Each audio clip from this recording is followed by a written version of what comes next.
Então, não se esqueça dessa informação, porque a maior parte dos judeus fora de Israel ficaram no Irã, que era a antiga Pérsia. A região do Irã, do Iraque, é onde concentra a maior comunidade judaica fora da terra de Israel. Ali, então, ali na Península Ibérica, ou seja, na Espanha e em Portugal, os judeus, como eu falei para vocês, eles cresceram, prosperaram, devido ao seu contato com conhecimento já desde a tenra idade, a habilidade também de fazer conta, cálculos, conhecimento da matemática. Eles foram ascendendo socialmente, foram se estabelecendo nas cortes e saiu grandes vultos do meio do judaísmo, como Cristóvão Colombo, Marco Polo e por aí por diante. Quando foi, então, em 1480, 1490, por aí, Fernando de Aragão, então, agora se namora de Isabel a Católica, princesa da Espanha, que exige que na corte de Portugal não deveria ter nenhum judeu. Na terra de Portugal, para ela poder casar com Fernando de Aragão, não poderia ter nenhum judeu. E então Fernando de Aragão faz aquela manobra, faz de conta que expulsa os judeus e depois dá uma oportunidade para eles se converter ao catolicismo. Alguns deles fazem isso, mas outros não. Outros então começam aquela migração. Vão para a Holanda, outros vão para a Alemanha, outros vão para a Inglaterra, outros vão para a Polônia, outros vão para a França, para a Rússia, e aqui com Pedro Álvares Cabral, de cada 4 tripulantes do navio, 3 eram judeus. Vieram para o Brasil e do Brasil também foram para os Estados Unidos e para a Argentina. Esses são os judeus descendentes dos judeus sefarditas, que continua ainda tendo aquele fenótipo do judeu oriental descendente de Abraão, descendente de Sem. Mas então, da onde que vêm os askenazitas?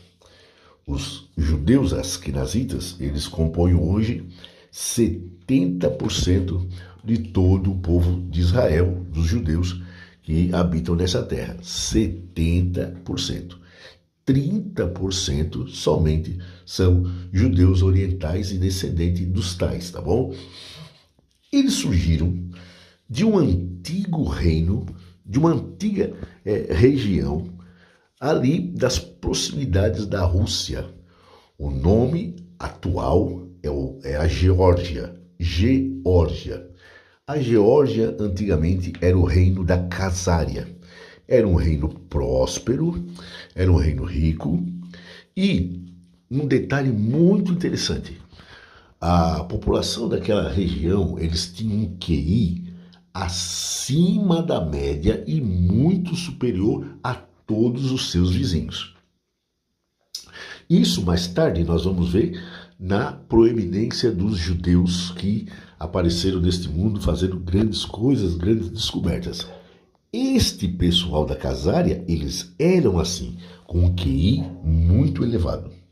Lá para os anos de 900, por aí, mil e pouco, eles estavam agora enfrentando um dilema, porque os casarianos, eles eram mercadores, eram ricos, mercadores prósperos. Mas agora eles estavam diante de um dilema. Ao lado norte estava o vizinho muçulmano e ao lado sul estava o vizinho católico. E eles tinham tipo de uma religião xamânica, eles não eram nem católicos nem muçulmanos.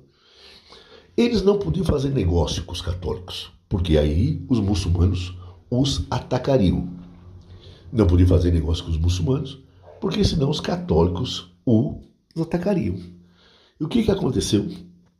O líder, o rei, reunindo-se com seus conselheiros, chegaram então à conclusão que a melhor coisa que tinha para se fazer era se converter ao judaísmo, visto que os judeus já nesta época já transitavam entre os dois mundos, entre os católicos e entre os muçulmanos. E assim então foi aceita esta resolução. O rei se converteu, e você sabe que na antiguidade, quando um rei se convertia, todo o povo se convertia também. Ou seja, toda a casária se tornou judaica. Porém, um judaísmo de fachada, com a intenção de comercializar. Por quê? Porque não se circuncidaram. Circuncisão é a mesma coisa que cortar fimose.